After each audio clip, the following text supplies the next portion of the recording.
దేవుడు లోకాన్ని సృష్టించిన 6 రోజులు. దేవుడైన యెహోవా 6 రోజుల్లో లోకమంతటిని సృష్టించి దానిని ఆశీర్వదించాడు. ఆదిలో దేవుడైన యెహోవా ఆకాశమును భూమిని సృష్టించాడు. భూమి రూపరహితముగా శూన్యముగా ఉండెను, చీకటి గాఢముగా వ్యాపించి ఉండెను. మొదటి రోజు దేవుడు పలికెను, వెలుగు కలుగుగాక. అప్పుడు వెలుగు కలిగింది.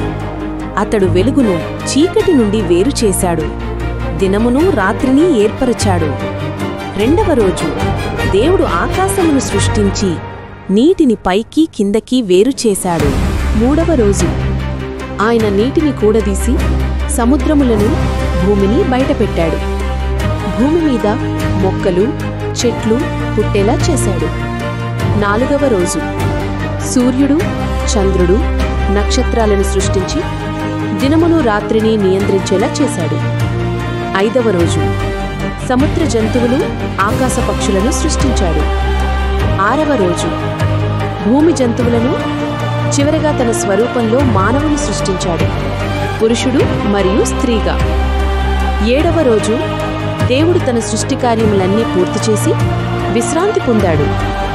అలా యెహోవా 6 రోజుల్లో లోకమంతటినీ సృష్టించి దానిని ఆశీర్వదించాడు.